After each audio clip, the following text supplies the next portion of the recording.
it doesn't work that way. It shouldn't. Look, it's not supposed to. Exactly. It's not supposed to.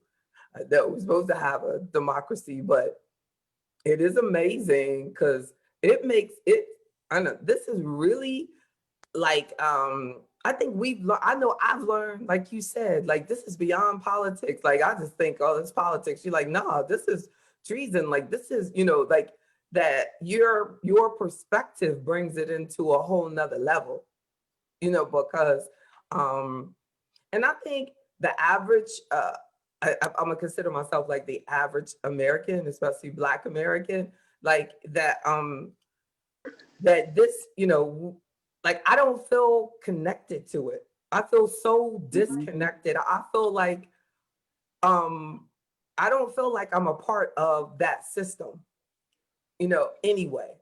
And so they're fighting for a system that, that I feel like I'm not in. And I should, because I feel like I have to deal with the consequences of either side. Like I admire people who are really passionate about something where they feel like they will really win, that they feel that way, on anything, anybody passionate about anything. I'm like, wow, that's amazing because, as a Black person and especially as a Black entrepreneur, I don't see anything in the system that's committed, to my success or our success. It's like I agree with you. I know, agree with you because just like we as Black people think that we have constitutional rights. We don't have it because we weren't sitting at the table. The Constitution wasn't written for us. amen. And even though we do have some civil rights, those are just amendments, and they have changed because those civil rights amendments have included women, gays, everybody. That's right. And it has, so we don't really have any rights, and it proves every day. Police get off when they kill us. And shoot me, and they shoot you right in the back, or I have to live with the reality. Today with them going into the house, shoot you dead. I was just hearing people say, if you live in DC, you can't even walk on the sidewalk on there. But then they go up in the steps into the building, and nothing is done. Nothing. That's right. That's right. Like, I mean, it is so true. I mean, I was just sitting there looking like, wow, nobody is calling this white privilege, but that was blatantly white privilege. There's no way, you know what I mean, that any of us would have been able to go up into that stand and even just sit down and have lunch. And go into the chambers too. Oh my goodness. We're not anywhere near the chamber. That is amazing. That is amazing. But thank you to everybody that's joining us. We're talking about the everything. We're talking about the life experience that we're having right now as a Black person in America, watching the news as they talk about, if y'all see something back there that we need to see, you know what? Because they're going to do this, aren't they? Yes. Yes. Look, that's Pence. Like they're going to they're I guess they're what are they doing? King Alice, like trying to make a statement that you can't stop us, Thomas Davis. Well, what they're trying to do now is ratify all of the votes from the different states. Okay. And see, see what he was trying to do. He was trying to get Pence to overthrow this. But see, Pence. Only thing Pence has to do is just open the envelope and call out the name. There's nothing else he can do. That's right, and that's his job to do that. Yes. Wouldn't it be something if he said, "I just came here to tell y'all that I'm not going to do it," and walked out? That's not even funny. But like I mean, then then it really. Woo. Vice President, as President of the Senate, give a brief statement with the indulgence of the senators. I wanted you to hear this because it just popped out. Today was a dark day in the history of the United States Capitol. But thanks to the swift efforts of U.S. Capitol Police, federal, state, and local law enforcement, the violence was quelled. The Capitol is secured, and the people's work continues. We condemn the violence that took place here in the strongest possible terms. We grieve the loss of life in these hallowed halls, as well as the injuries suffered by those who defended our Capitol today.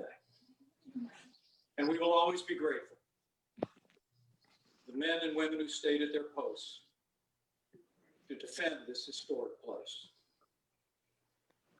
To those who wreaked havoc in our Capitol today, you did not win.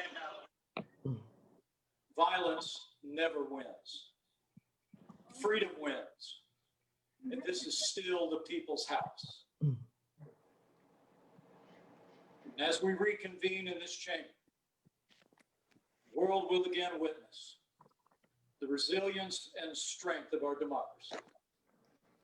For even in the wake of unprecedented violence and vandalism at this Capitol, the elected representatives of the people of the United States have assembled again on the very same day to support and defend the Constitution of the United States.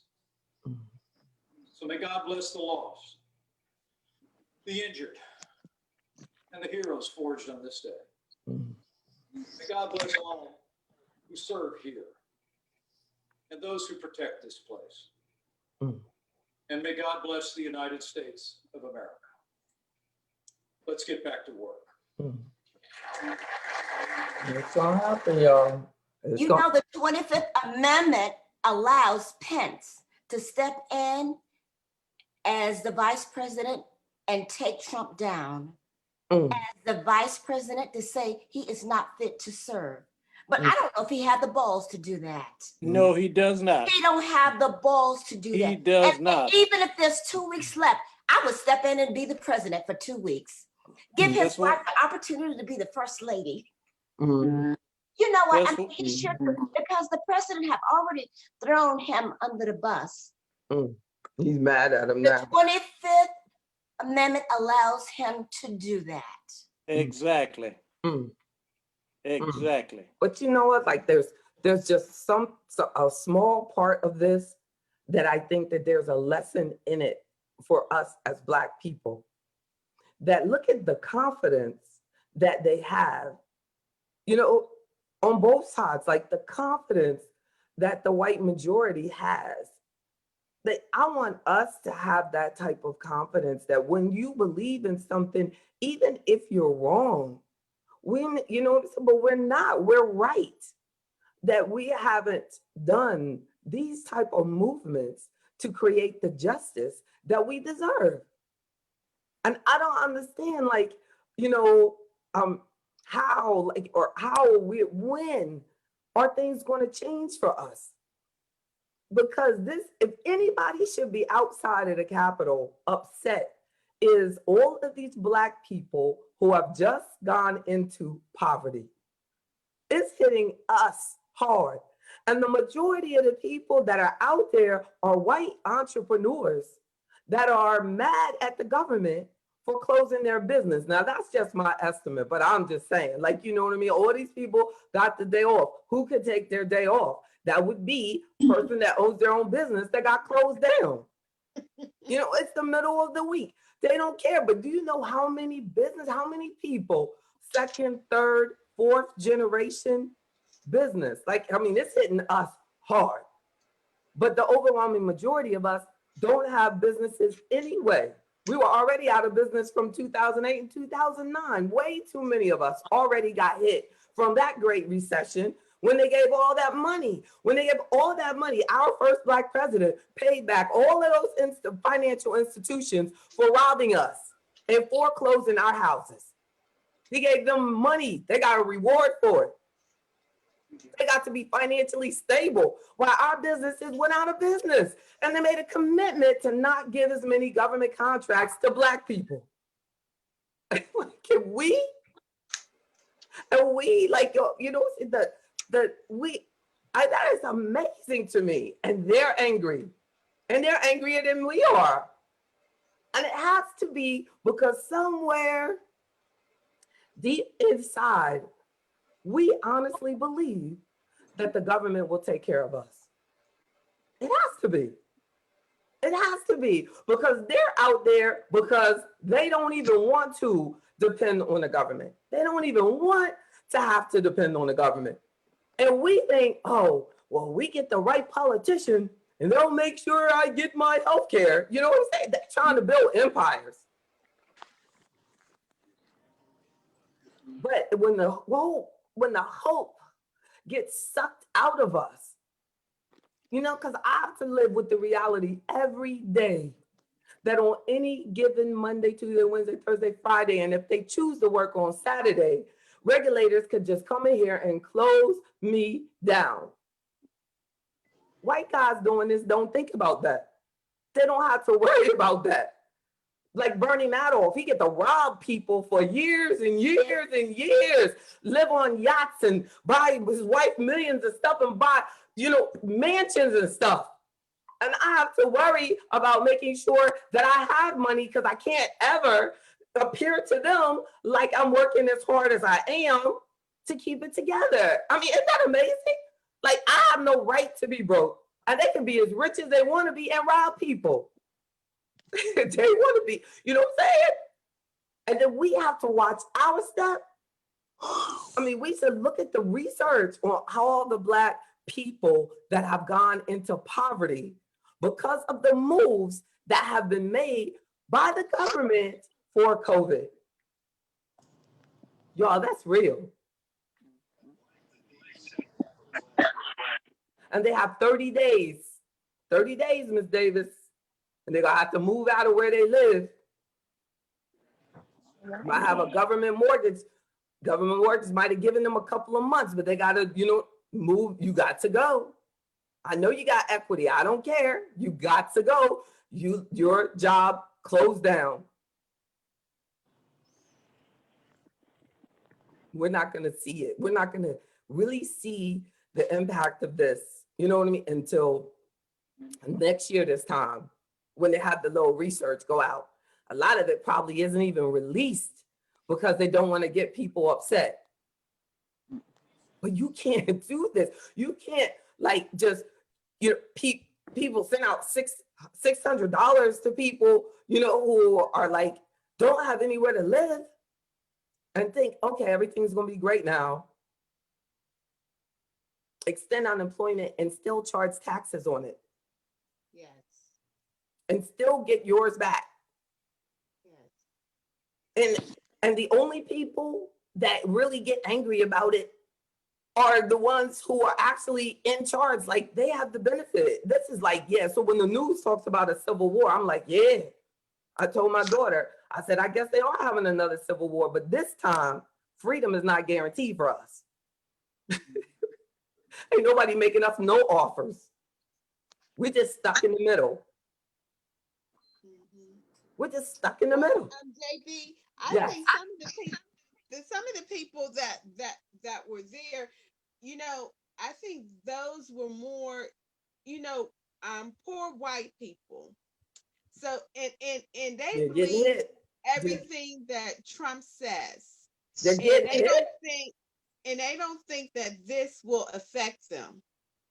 Well, it will. Oh yes, they're getting they're hit. also afraid, and they were, you know, really white men, and they're afraid of losing, you know, because the prediction is in, you know, I don't know how many years, 20 or whatever, that, you know, Hispanics and Blacks, you know, people of color and Black will be ruling, you know, be the minority of the business or males. So that is what, to me, that was what that was. But it doesn't even matter. Like it doesn't even matter because when you have all the money, like in South Africa, you can be the minority as long as you have all the money. You're gonna rule it. You know, white people dominate the wealth.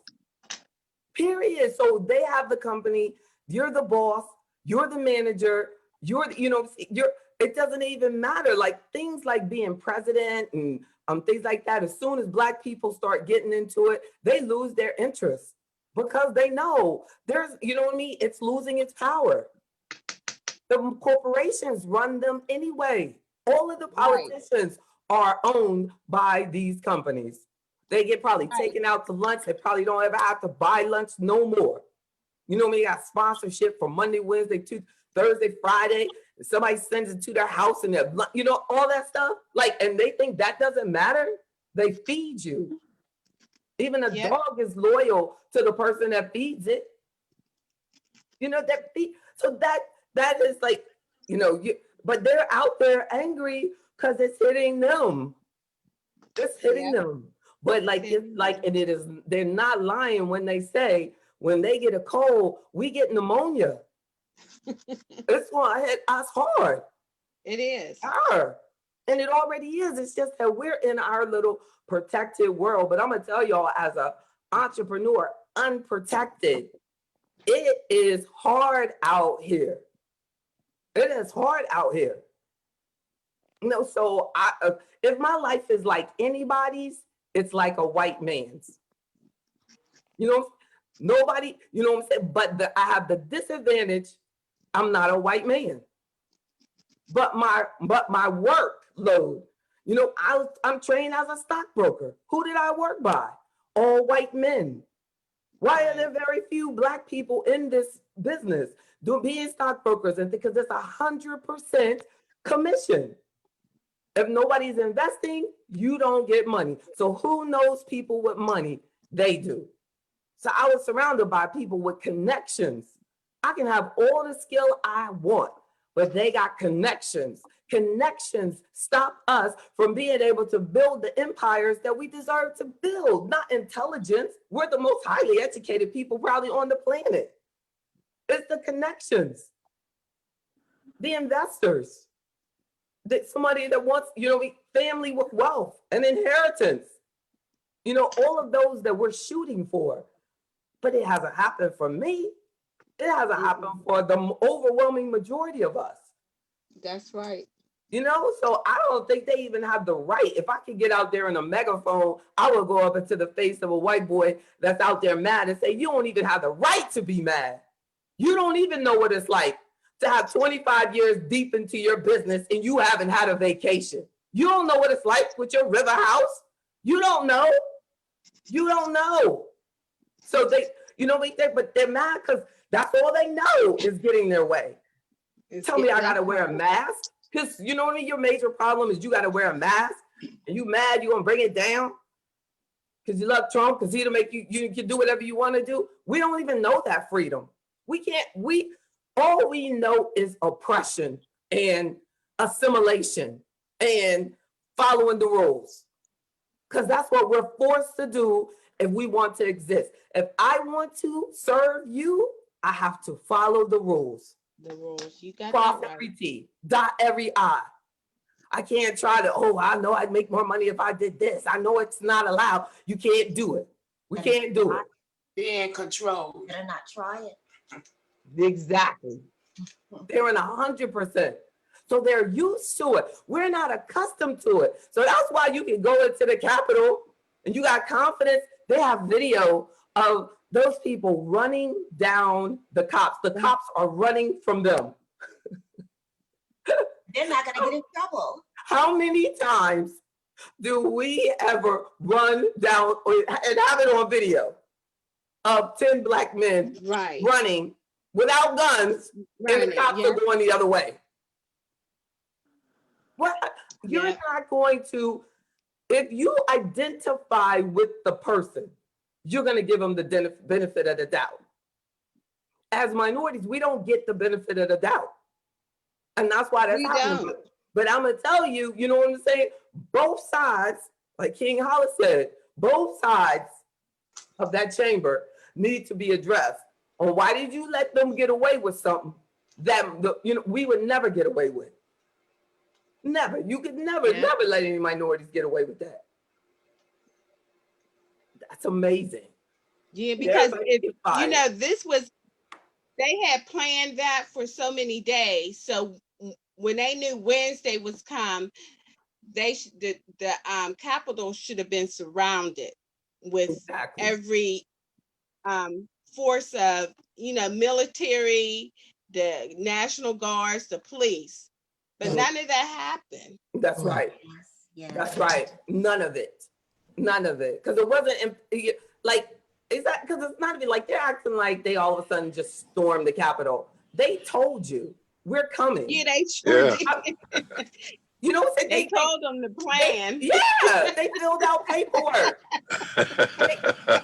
Right, Mr. Bozeman? Like they said, Yes. all right. You know what I'm saying? So they followed. They've been talking about it for days. Yeah. I had a client yesterday. JB, one of the Kuons met with Trump at the White House. So they already had made their plans. They had made their plans because they've been meeting. Yeah. I mean, so I don't even know why the media is trying to act like this is like a surprise. I mean, because I know that you, Mr. House, you're in Maryland. I know you knew they were coming. Another client in DC, she told me they were coming. You know what I'm saying? Y'all telling me that they're coming. And I'm like, what are you talking about? And I forgot about it. And then my mom texted me like, turn on CNN. Nothing Trump does is a surprise, He That's right. know he's gonna That's right. That's right. But there were several commentators who were mentioning that if it had been a Black protest, yes, they would have been ready, and there would have been more injuries and deaths. Yes. That's right. That's right. Isn't it? Or I heard them ask one guy, do you think it would have been different if this had been Black Lives Matter? Oh, heck yeah. Oh, exactly. Heck yeah. Exactly. How are they going to say, that anything but, yeah, that's a good point. I can't see them, shouldn't even joke this way, but it's just tripped out. It's just amazing how they don't hesitate to shoot a Black man in the back. Yeah. That's going the other direction. Exactly, walking away. Yeah. And these men were running after the cops and they were running away from them. That was really funny. You know what I'm saying? That was amazing. It's ridiculous. I'm heartbroken. On the same day where they finally say they released those police officers connected to Breonna Taylor. They did that day. But look how many, it's been over a year. Wow. Since they killed her. Yes. And nobody got any charges. Wow. Oh, it's sad. And yesterday, wasn't it Luke Matthew, they released the police saying that there were going to be no charges? The guy in Minneapolis. Oh, that's terrible. Who got shot in the back, yeah. Oh, that's terrible. See, this is sick. This is sick, but I'm telling you, they get away from this because we have been programmed. Unfortunately, we have been programmed to do right. Amen. Amen. I was in some situation, and the lady was being very rude to me, and I said, "I'm gonna be kind to you because it's just I've been through so much in my life, and that's the way that I have to respond." But let me tell you, you are completely wrong and rude. You know what I'm saying? This is ignorant. Nobody should be treated the way that you are treating me. But it is amazing to me that my first instinct is to be nice to a person. It's emotionally inappropriate to be nice to a person who is being mean to you. Exactly. But we've been taught that way. Glad you got that instinct.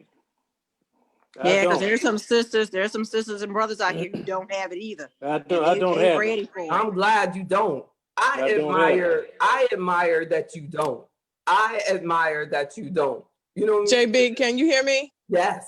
Okay, one of my classmates, sorry for cutting you off, but one of my classmates just put on Facebook that she went to Krispy Kreme Donuts about an hour ago, and she held the door for a young lady, and the young lady said, how did she put it? She must have said, Get out my face or get away. Wait a minute, get away, you nigger. I know she used the word nigger. Oh my God. And that was an hour ago. Like, I don't need you to hold the door. I mean, I don't know how she meant it, but she And said, you're a nigger. COVID. Yeah, they're using it because of COVID. Another client was telling me that this morning. She was going in the grocery store, and the white lady told her, "Could you get back?" And she said, "But I'm more than 6 feet away from you." And she's, and then the cashier said, "Yes, she's more than 6." She said, "But she just needs to get back." I'm telling you, they're watching the news about Black people dying. You know what I mean? And they but not the word nigger. Yeah. You nigger. And I told her, I said, well, sometimes you got to meet people where they are, and you can say, "Oh, you welcome, honky." Because I don't exactly. Because I would have definitely, with my kind self, had to go back and ask her, "What did you say?" Well, in a calm voice. It's like, if you're gonna call me a nigger, I'm gonna say, "Oh, you welcome, honky." That's right. That's right. Sometimes you gotta meet people where they are. Confirm what she said. Exactly. You know what I'm saying? And if she ain't woman enough to say it again, I ain't even gotta entertain you. Exactly. If you gonna say that to all of me, all 5'8" and a lot of weight of me, who lifts weights almost every day of the week. I don't know what it is about. I just want to know. You know what I'm saying? And my husband, about a year ago, he was near Krispy Kreme on Staples Mill Road, and he has an antique car, and it was a white male and a white female, and he gave my husband a thumbs up. He said, "Nice car, nigger." Oh shit! My Lord. And I told him if I was in the car with him, I would say, "Thanks, honky." I would have got him dirty than that. Look, Terry, the worst thing about it is your husband probably about as light as him. Right. Now, really, you should have said, "Now we probably cousins." That's what he should have said. Isn't that something? You know what I'm saying? Exactly. Exactly, you nasty. Oh my goodness, that's sick. It's so unnecessary. And I think racism is like diabetes. It runs because we keep it running. When no young person should be as racist as somebody 100 years ago if we're teaching them the right thing. So we keep it running. That's right. These young people shouldn't have that much hate in them like that. That's right. And that's it. And it's not even hate. It's about keeping your confidence down. Because they probably feel, especially like after Obama won, I remember there was a lot of racial tension. Because it felt like, remember that? Like, that you Black people, y'all going good. There's no need to try to help them anymore. You got a Black president, and you can do anything you want to do. But what it did was just incite, more oppression. Yes, it did. And then Obama felt like he couldn't just look out for us, but he didn't realize what we were getting. We were taking the hit for his success. Yes. Yeah, because racial resentments were higher than ever. Yes. When he became president. Yes. And there's no evidence that racism is any better than it's ever been. It hasn't. That's sad. And we get it from more people. Most of the racism that I have experienced in this recent part of my life was from immigrants not liking me, for no reason. Like this man, for 8 years, I supported his business, and he didn't like AfroEconomics. He said, "I don't like the type of people that you bring here." You know what I'm saying? And I'm like, from him. So then I had to take him to court, and the white judge had to tell him he was wrong. He came here. That's my country. I'm not an immigrant. I was stolen and brought here. You know what I'm saying? I've been here. That's all I know. Yeah. And you watch a couple. You know what I'm saying? I'm 4 or 5 generations deep. Good God! I know that's what the white man was thinking. And you gonna discriminate against her? Tell me you don't like Black people? Oh my goodness. I think people don't like Black people when they love themselves, because I think all races, it's okay if a white person looks out for a white person. It's okay if an Asian person looks out for an Asian person, a Hispanic person. But when we look out for each other, it's racism. Right. No, it's loving ourselves. That's right. Isn't that sad? Isn't that sad? But it just trips me out that when people think they're afraid. That's right. we'll wake up.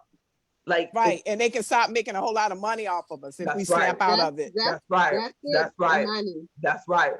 Or we'll actually realize, our potential. And we So can what- support one another. And we get to point support that exactly. I don't know if y'all heard, like in the Carl Nelson interview earlier this week, he was talking about, why our businesses aren't successful and why immigrants can come in and have successful businesses.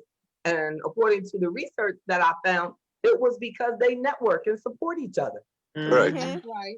And they go deep That's on right. getting, when they need to raise money for the business, they do venture capital within their family. Yes. See, and that's what it is for us. A lot of us have lack of economics. That's You know right. what I mean? That's right. And our I've learned what I've learned. Just your family will invest in anything else. They'll buy the most expensive car. They'll buy the best clothes. They'll buy a house that they don't need, that's way too big, but they will not invest in the child or the husband or the wife that has a business idea. Yep, I That's told you. Yep, the perspective. I'm We like, have the dude, wrong I perspective. lose money. Well, you know what? That Benz, you losing money every month on that. That's Yeah. why we love. At least That's why just, we love you, and we are so proud of you, JB. Oh my goodness, you're a blessing. No, I'm proud of you all for believing in something bigger than us. Yeah, but you just believing started that it. we Look can at what do you this, did. You brought us together, and look that at we what you're can- doing. I don't that know we can do this. anybody else that's doing what you've done. Thank you.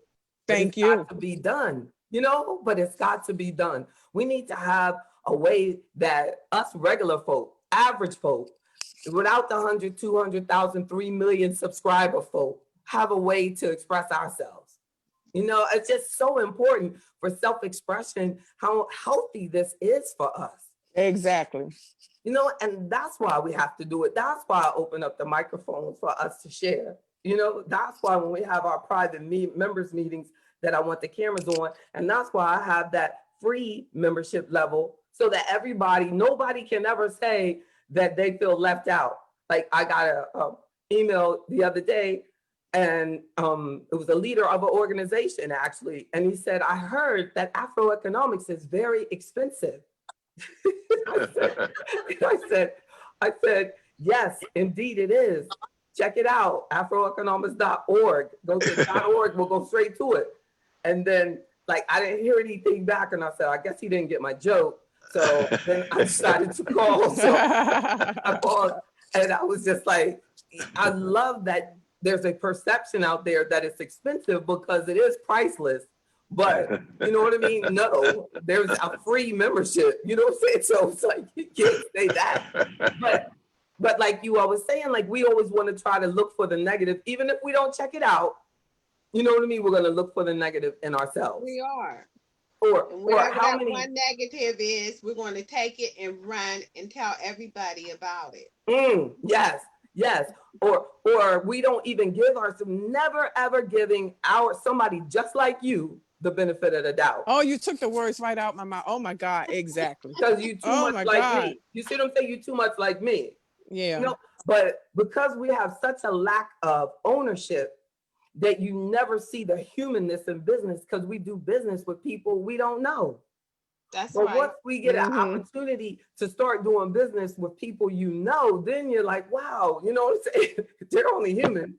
You know what I mean? All we have to do is make sure we're good to each other.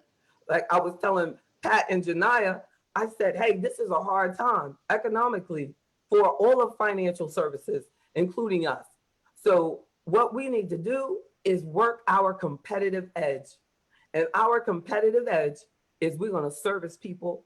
We're going to service them to death. We're going to service them. We're going to love them, because because you can't fake love. You can't fake love. You know what I'm saying? It's real. People know when you really love them. And that's what we got to give. That's what we have to give to each other when we want to do business with each other, because we have been just so taken for granted. Mm-hmm. You know what I'm saying? Like, and we don't understand how good it is that when we can be with each other. I thank God every day that I get to work with Black people. Me too. Amen. Isn't it Woo, true? Lord. And it's not about not liking white people. It's about loving me. So if I'm Amen. loving me, Amen. I'm gonna love an extension of me. Amen. But I'm gonna tell you, Black people are beautiful people and loyal people. Yes. If you do right by us, you know, we will. I mean, the hardest part is trying to take a customer from someone that's doing them wrong. That's how loyal we are. I'll show the people how they're being, you know what I'm saying? I'll show them how they're being robbed and they still don't want to leave because they've always been there. Yeah. That's who I've always been with. I said, well, you know, it's time to go. It's time to go. You know what I'm saying? But it is that's how loyal we are. But we have to be the change that we want to see. And I don't know if I told you, I told you about the paint and sip that I did, and I'm gonna make this fast. I did a paint and sip about a year ago, and I wanted to make it black on black on black. My daughter's an artist, so she was the artist. My girlfriend had a nice home over in Churchill, so that was the venue. One of my clients' sons was a chef, so he did the food for me. And I went to a black wine exhibit, not exhibit, festival in DC, and I got 2 black wine vendors. So everything was black on black on black. Now I had to work, but I put that together, and I'm like, it shouldn't be that hard to be able to service, you know, black people. But I had to strategically plan that. That's right. I mean, like, can you imagine trying to build a house with all black people now? Oh my God. Because we don't, you know, do plumbing and stuff like we should. Exactly. You know, like the important stuff. Right. So we just want to be the agent now. Like, we need to get in it. You ain't worried. Somebody's toilet is always getting clogged. You want to like do something, you know, we just got to get back to our skills. Mm-hmm. Yeah, because we started it. Thank you. Isn't that something? How did we lose something that we started? Thank you. Because all of a sudden we thought we were too good for that. You know, it's like, you know, that's what my dad did. I'm going to college. Instead of thinking, your father's a plumber, you go learn business. You come back, do the bookkeeping, build that business, take it into another generation. Amen. Well, we weren't taught what business administration, you know, and all little black kids talking about they business administration majors. Right. Then they come back out and work retail. You know, it's like you administer a business. You know, but we don't know any practical, like, because we're going in there without any practical experience. We don't understand. And the parents push them out of it. You don't want to do this. Don't do this. That's what, It's so sad. Yeah, that's the employee mentality. Yeah. And you would want to, you know, and that's because they never got that understanding of business. It is amazing to me. Like in my classes, I'm taking all these management classes. Yeah. And I had just decided that I'm an advisor. I'm not going to manage, you know, and then thank God that he got me to humble myself and go and study these classes, because it has really opened my eyes and allowed us to have that business network on Fridays, because I take stuff from my PhD classes and that's what I bring to those classes on Friday. Because like this Friday, we're talking about surviving during COVID, because I just did some research on small businesses and survival during COVID. You know, so that's a class project. But then it started, you know, I said, I can share this. This is why I'm doing this. But I had just decided I'm just an advisor. I can't teach. But I'm like, no, you've been an entrepreneur longer than most Black businesses have ever existed. Yeah. You know, like I have to learn how to communicate these business skills of what I'm doing. So what the classes do is teach you how to educate others on what you're doing naturally. We're doing it, you know what I'm saying? But like if I came into your salon, I would tell you, Terry, about the system that you have. And all you do in the books is just design the system so you can really see it. And then you might say, well, I need to make sure that my inventory, how can I make sure that the inventory, you know, and then you design a system on how to make sure the inventory is always flowing right. Where is the thing falling apart? Or how do we, how do you step away from this? How do you show, how do we structure it so that it could be sold to someone else? Things like that, because or how do you pass it on to the next generation? Or how do you pass it on to somebody else, but they still pay you payments over a period of time? But when we have our business, no matter how long, we just go out of business. But no, I want us to have businesses, and you're always building your business up, because there's a point where your business is doing well without you really doing that much. Somebody else wants to start their business at the point where yours is. So you're giving them a beginning. You see what I'm saying? It might be your end, but they're gonna buy your, you know what I'm saying? They're gonna buy your end so that they can build on something. Exactly. Because most of us started our business with zero. Amen. So Very imagine if you started it already with a customer base. Even if it was 100, that still would have been 100 more than what you had, right? Yeah, that's value. I started my firm with 1. So that's how white people build firms. That's how they build businesses. They buy somebody else's business. And then, after have the lump sum of money, they buy the business, work the business, and pay the person a payment for years. And then the person doesn't have to pay taxes on it all at one time. But So JD, when we had businesses back in 1920, Black Wall Street, it's like when we do get it together, they come in and sabotage it. Yep. Happens a lot. You know what I'm saying? And we have to just deal with it and move on. But that's because sad, I'm gonna tell you though. one thing, you're smarter, and that's the way we have to view it, because the rug is going to get pulled up from under us a couple of times. Oh, yes, yeah. So, right? So every time. It ain't over. Amen. So exactly. So you get the rug straight, and we got to get back over, because the next time you get it faster. You get it faster. But if, they punch you in the face and then we just give up, then you'll never make it. You'll never make it. But how do we stop them from pulling the rug from under us? Like, you do all of that building to pass on legacies to your children, and they do that. How can we stop them from doing that? Like the guy, that general said about the coming in the Capitol, we can't let them storm the Capitol. You got to have your armor up. What is your armor? You know what I'm saying? What is your armor? Like, my armor is that anywhere that I keep customer files has to be publicly available. So I keep an office, because I don't want them coming in my house. So my office is up the street where all the client files stay. So if they want to come in, or the auditors, they come to the office.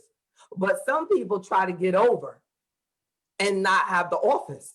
So if you don't have the office, you know what I'm saying? It costs me money. You lose legitimacy. I have to pay both. Yeah.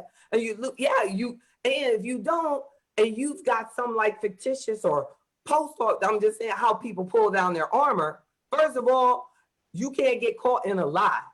You busted your armor. You know what I'm saying? You can't do anything stupid like get a DUI. You know what I mean? Anything, especially if you're in a licensed type business. You know what I'm saying? You can't beat your wife or beat your, you know what I'm saying? You can't, these are the type of things that bring people down. And then they go, them white people, they just came in there and they so-and-so. But what you did was you were in the newspaper. You know, Yeah. I asked this lady, when the first time I started my business in 95, they audited me in 96 or 7. I said, what happened? What did I do? Why did y'all pick my office? And she said, she pointed to the wall. And I said, why? She said, you were in the newspaper. They in the newspaper.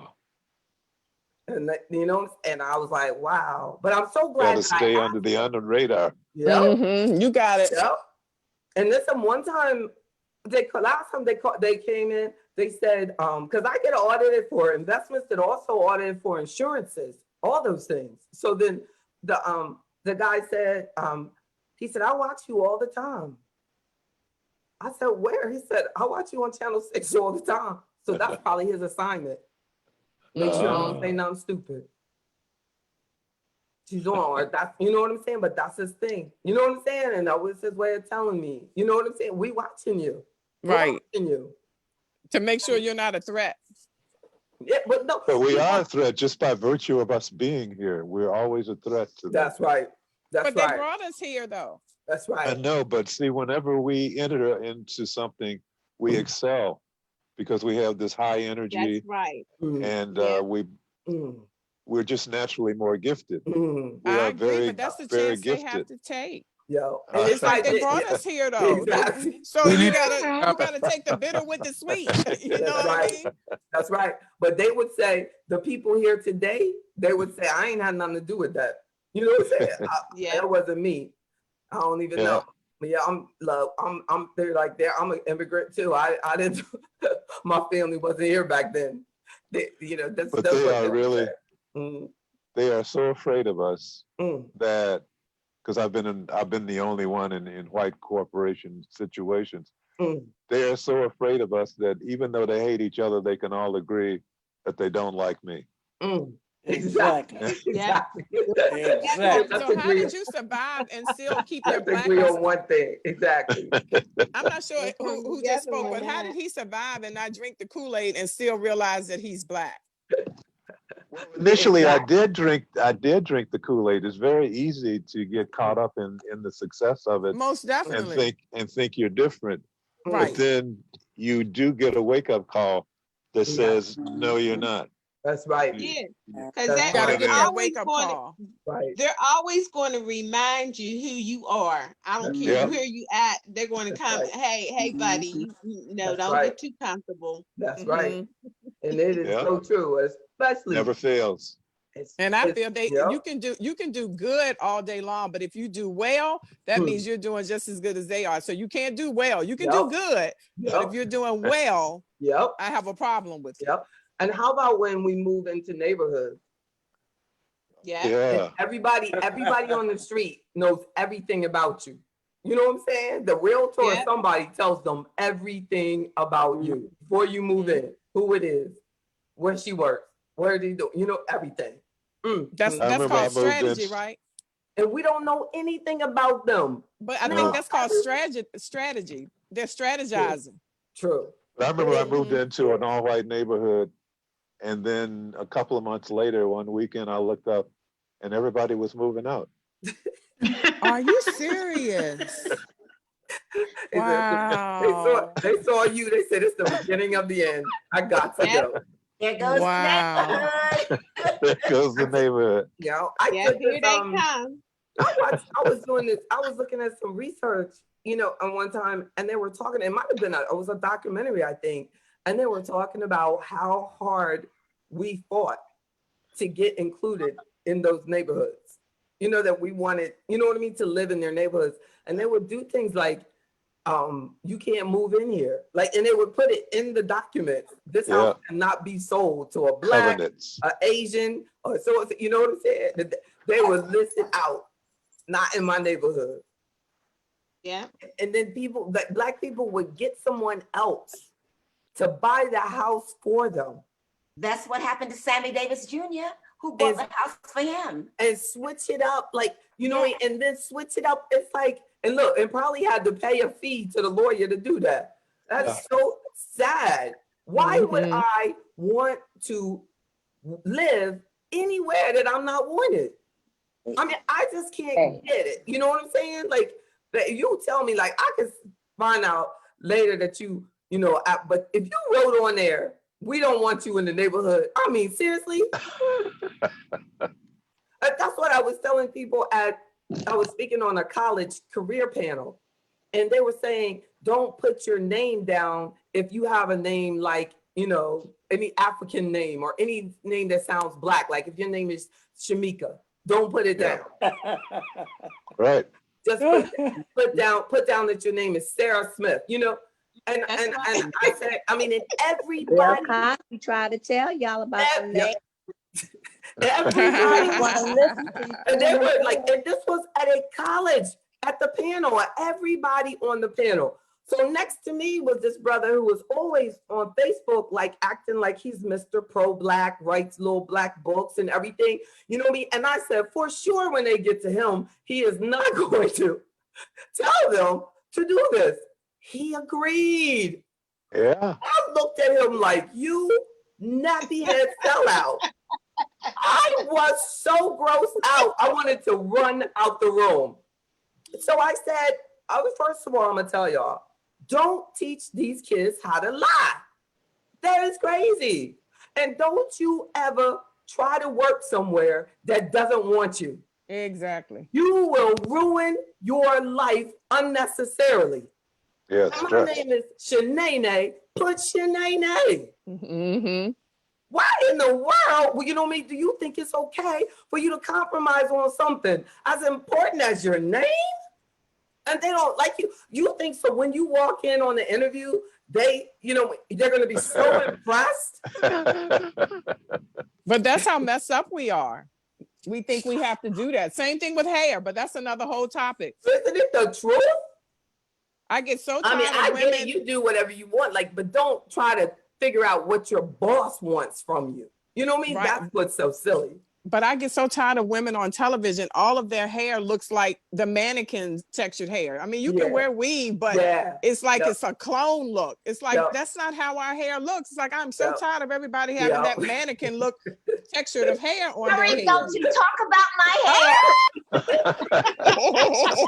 Don't you get started. But look, I know, but look, Miss Howard. I love you, Jenny. I wasn't talking about you. No, but Miss Howard, this is how ignorant I am. One day, this lady, she was real dark skinned. And I said to her, why would you do straight weave? You know what I'm saying? That lady looked at me like, I want to punch you in the head, and I had my fro out. I said, I'm just saying, like, if I had your color, because y'all know I'm fascinated, I want to be dark skinned. If I had your color, I would be, I already rock my fro, but I'd be rocking that fro. It'd be nappy. I'd be the happiest nappy black woman they ever saw. Let me get black. One day, I should just come on here with like really dark makeup. Just give myself a break. Tell me nothing. Y'all be like, JB, we have to love the skin we're in. Look, I would leave a spot out. They'd be like, oh my God. Oh, she's like that. But yes. I even like this is kind of on the darker side. Like, I don't know. But I just couldn't, I just didn't want, but she was not feeling my question. Like, just leave me alone. If I want this straight, I can get this straight if I want. But I was like, I wouldn't do that like that. Like, it's highly unlikely that it comes out of your root like that. I would just do something to me. She was like, shut up, just shut up. I was getting deeper and deeper. That's right. Shut up. But to each his own. But I just feel like, Jenny, you should do exactly what you like. And that's what feels good. Mm-hmm. You know what I'm saying? Like, that's what feels good. So that's Terry all the time. And that's what I was asking. Because that's what I was I'm just saying that so many of them pick the same look. And our hair comes in different textures. It doesn't look like some of the weave that everybody's putting on. We look like clones. Yeah. Well, I always say, like, if you get like 6 Black women with straight hair going down the street, you can't tell that it's Black women, like just going away from you. Okay. It could be any woman. And I was like, I like that you can tell that it's a Black woman. You know what I'm saying? Like, just something we should. Can we change the subject? Bless her heart. Exactly. But women look, when I said love the skin you're in and also embrace the hair that you have. Amen. This must be hurting someone. I know. Money on my hair. Oh my goodness. And she brought it right to her too. Would have never known. Right? Ever. We don't even have our cameras on, do we? Look, do we, Angela? I know. Yeah. And Angela is like, what is going on? Thank God it's not recorded. I know. I don't know why, but at least you know that we love you in any form that you are.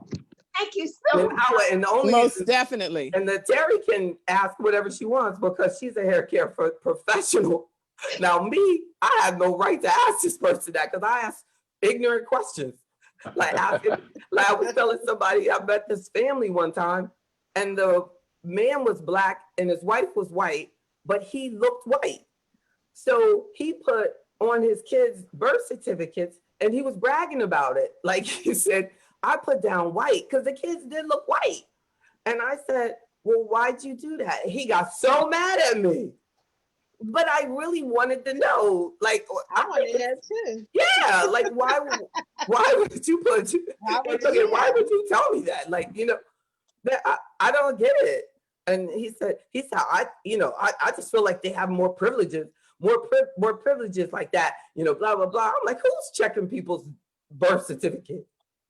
You know, discrimination doesn't, you know what I mean, check birth certificates. Like, so this, but at least he would be, you know, you would allow them to be true to themselves, you know. Right, because they can get caught up in that when a dark child comes out. Right? That's what I was thinking. I said, because you ain't come from, everybody wasn't light as him. Somebody must have been black for him to be saying he's black. So yeah, then, you know, then, yeah, and it can come a couple generations deep. You know, so all of a sudden, and then he has to admit, well, it does look like my grandfather or it does look like my dad. Anything, like, you know, that's, and I have cousins like that. Like they look, I have a cousin, she looks more like my mom. Like my mom is real light. Like really light. Yeah, they look more like my mom than any of us. It's amazing. Yeah. So family genetics is just amazing. Yeah, because we're a rainbow race. Yes, we are. Yes, we are. Yes. God is My good. husband was like you, Jay. He had green eyes, really light. Well, I ain't got no green eyes. eyes. Out that he didn't want you can get some. I know, right? He did not want to be light. Next week, I'm gonna have green eyes like Eddie. Exactly. I used to wear them hazel eyes with the really? With and then the prescription got bad. Like, you know, I can't see. The last time I wore them, I was like, I can't see. It was years ago.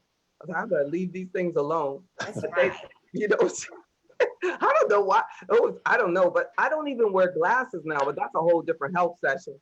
But it's a blessing. My eyes have actually gotten a lot better during COVID and leaving off contact lenses. Isn't that something? I even drive without my glasses. I definitely read, but I never think I needed them for glasses for reading. But they had me in progressive lenses. Can you believe that?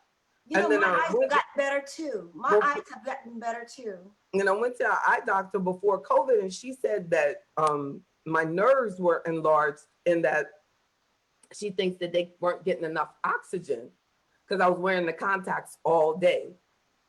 So I stopped wearing the contacts, you know, because being in COVID, you know, all, you know, whatever. And I stopped wearing them. And I know when I go back to the doctor, it's a whole different prescription. That's amazing. That is amazing. So make sure if you're wearing contacts, make sure you're getting them off. Don't keep them on just because you can. Don't sleep on them just because you can. And get your vitamin D. Go out in that sun for at least 15 to 20 minutes a day. So true. So true. And get plenty of love. Plenty of love. Hug and kiss every day. That's right. But You said punch with your fist? You said punch with your fist or love and kiss? Love and kiss. So bad. But before y'all leave me, I wanted to talk about this topic that I shared with Channel 6 about goal-based investing. And the emphasis there it is new, relatively new, but it's really just a way for us to explain as advisors why you shouldn't only think about return on your money. Because if you do goal-based investing where you say, I have $100,000 and I have $100,000 and this is for when I want to stop working 20 years from today, or this is for my grandchildren when they go to college 15 years from now. Well, the particular goal for that bucket of money, and you might have $1 million, but for this 100,000, you can have a specific goal for that, and that could be more aggressive. So your overall goal, it doesn't have to be one thing. And that's what happens a lot. We'll look at our money as all of it is for one thing, like everything is for retirement, everything, and they might say that, well, this is for, and then retirement at some point may get to be next year or the next 2 years. So that particular bucket for retirement will need to be adjusted from high risk to conservative, because you want to know exactly how much money I'm going to have when I start this retirement, when I start living off of it. So I will do that with clients. Like they'll come in, with a lump sum of money, and I might say, like, what is the amount that makes you feel like I've got to have like this, I've got to have at least $500,000 to make me feel secure at night. Well, we secured the $500,000.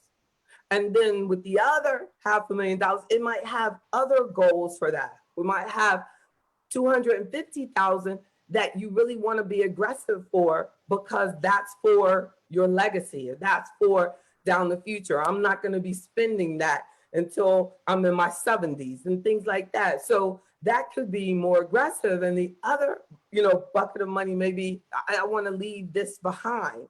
So, but we can't think about returns all the time, because when you're only focused on how much can I make on my money, then you'll make the mistake of leaving money exposed to risk that may need to be secure.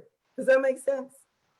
Yeah. And that's what happened. And that's where this whole goal-based investing came in, where we started saying, what's your risk level? And so when you become a member, I do like the risk analysis, and we start thinking about, because it asks you, when do you want to retire? What are your major goals? Any things that are changing? So I'm getting into your personality. And then if you know me, you'll know I don't really do anything fast, because I'm getting to know you and know what's important to you, so that we can really, when we do investments, your chance of being committed to it are much higher. You don't know how many people I meet and they do not know what they have. I don't know. I just so and they, so that's what I don't want.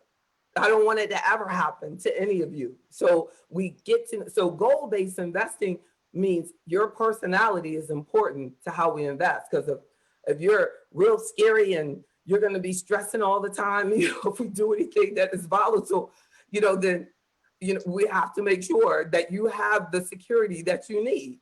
But there's some people who are if they feel like they're missing out on the market, if I'm too conservative with them, they're going to be disappointed or upset. So I have to take that time to kind of see, like, what's going to make them happy. Can they really handle it? Because generally most people want to always act like they want to make the most money in the world. Like, 19%, they're impressed. I want it. But the first time it dips, what I'm saying, you really find out what they're made of, They're like, oh my God, it's down. Everything I made is gone, It's like, so those are the things that I typically don't have to worry about, because I know the investors, so their portfolio is set up appropriately for their risk tolerance. But JB, you know what you made me think of when you said legacy, because even if we do get everything together and we pass it down to our children, they need to become a member of AfroEconomics ASAP, because you don't want to leave it to them and they don't have economic knowledge, and they end up going through the money. It happens all the time. Even in all sorts of families. Typically, wealth doesn't go to a third generation. Exactly. See, and that's that. Oh, we got to do something about that. We really do. We really do. And they, and a lot of it is about like that accumulation we're that accumulation generation. We're based on work. We know the good and the bad. We've been through the ups and the downs, you know what I'm saying? We know it. But when someone inherits that, they don't know the pain. Exactly. They don't know the sacrifice. And that's when they just kind of let it flow. They just get to brag about you. My mama left me this. Exactly.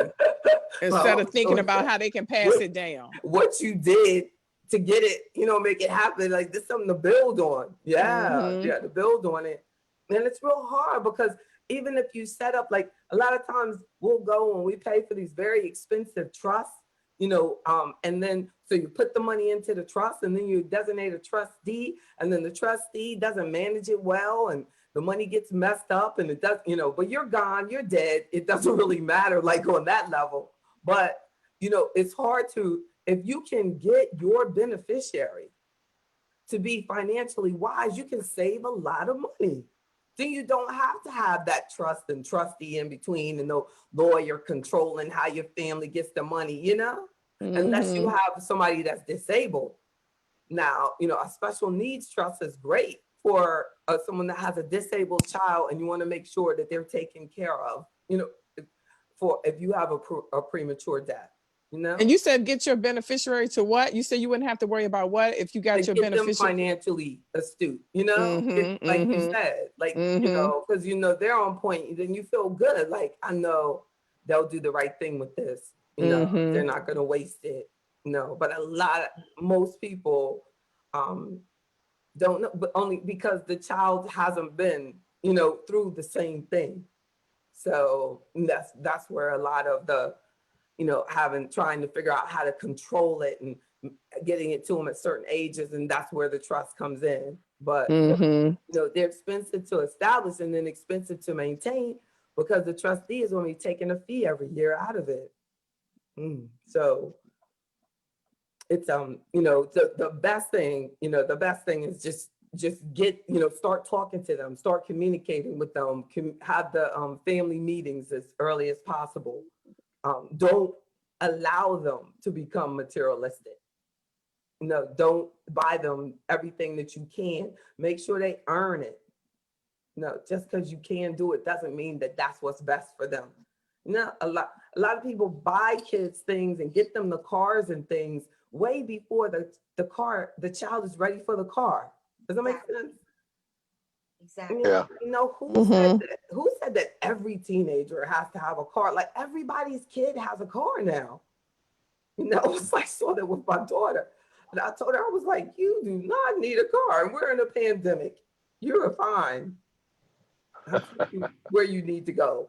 You know, but the amount of money that we spend on insurance and stuff, then you get them on there and God forbid they get in a car accident. We don't, you know, don't let them, they learn discipline from us. They really do. You know, my father had no problem saying no. I love people that have no problem saying no are the people that did what they were supposed to do. You know what I'm saying? It's like, you notice that? The people that didn't spend a lot of time with their child always is the one that says yes all the time. My dad was, you know, they're compensating. Yeah, trying to make up for it. You can't make up for it. Now it's bad. No, they still need a parent. You know what I'm saying? Say no. No is a beautiful word. Yeah. No. No. You would not know me if my father hadn't said no to me. It just changed my whole attitude. I was like, wow, he said no to me. I got to figure out another way. You know what I'm saying? To your story, like, he didn't even buy me my first car. He was like, no. I was like, but they want you to co-sign. He said, I said, no. Then I went back to him and they said, well, okay. And they did it based on my job contract. So I expect the same with my daughter. You know what I'm saying? Like, you get a job, you get a car. Like, you know, so you don't have the money, but I really am working on her saving it. Just save up so you can buy it. Because I really don't want another generation of payment. My life has been so much better since I moved away from that payment lifestyle. You don't get the same things that you used to get. You know, I used to buy like $100,000 plus cars, you know, You don't do that when you buying it. You know, you go, what? I'm not. No, you know what I'm saying? You know, you buying it, but you're very satisfied. There's nothing like driving around in a car with a payment that you are sick of paying. I remember that. So, you know, that's our freedom.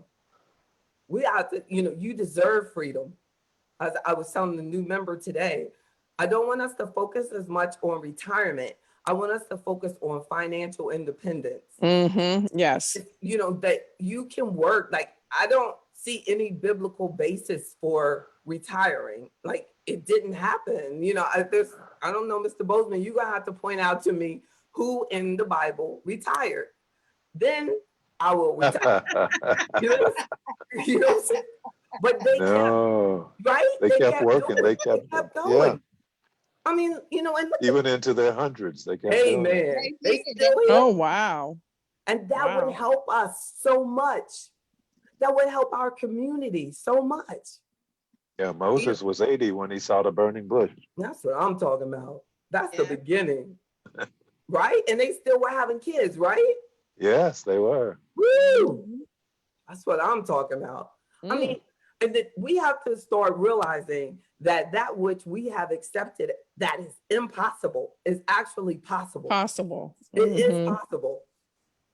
You know, me being here still in business 25 plus years later, you know, it'll be 26 years, you know, next that they told me it was impossible. In 1995, they were like, you're too young to do that. Just sit down and be quiet. Even when I told my boss I was quitting, taking my clients with me, he was like, seriously, what company are you going to? I said, sir, I'm starting my own firm. I'm not going anywhere else. He asked me 3 times. He really thought I was lying. He said, she's crazy. That girl knows she is not starting a firm, because like now it's popular. A lot of people are independent, but back then you did not do that. In 95, it was like you got up under somebody's umbrella and that's what you do. And but no, I'm so glad I didn't listen. I didn't listen, but it is like not easy. It is not easy. And then you feel like it should be easy by now. Like, cause you see the things that, you know, they go 5 years, that's all it takes, you know, 5 years, you get to 5 years, but then after that, you might end up having 9/11. And then after that, they might have the Great Recession. Yeah. And then after that, they might have COVID-19. You know what I'm saying? You don't know what's coming for you. That's true. But you just have to tune out the noise and march to the beat of your own drum. That's right. That's right. Isn't that the truth? That's you know, the truth. Keep the faith. Keep the faith. Keep the faith and then focus on just becoming more and more disciplined as the years go by. Don't give up. It's like that we kind of start settling. You go, well, you know, I'm too old to be trying to expect all that. You know, that's no, you know what I'm saying? The older we get, the higher our expectations should be. You know what I'm saying? I deserve this. You know, I deserve to have peace. I deserve to have joy. I deserve not to worry about my money. I deserve to not be in debt. I deserve, you know, I deserve to not be worried about what other people think of me. You know, like you deserve that. That's right. Exactly. Amen. You deserve that. That, you know, and that should be older and older that we get. That's more and more. Layer it on. But I appreciate you all so much. Remember to talk to me when we talk. Appreciate you. Thank you. You would deserve it. When we meet, let's talk more about goal-based investing and different goals in your life. Make sure that we do the financial planning update. You probably need your risk. I have Janiyah calling everybody, so you should be getting a call soon. If you're not on my January calendar, she's putting you on there. I want to talk to everybody so that we all start with this the first quarter. Even if I talked to you last month, I want to get everybody like that. This is your first quarter, and we're gonna, you know, so we can make sure that we talk more regularly through the year. We want to talk every month. Let's make sure we talk every month. We want to talk every week. Let's make sure we talk every week. Let's make it happen. I'm not gonna back down. So we don't talk enough, that's, gonna be on you. But let's make sure, that we satisfy what your expectations are. Thank you, Mr. Nguyen. Thank you. Have a good night, everybody. Thanks, JB. Good night. Bye. Good night. Night. Thank you. Night, everybody. Thank you. Thank you so much.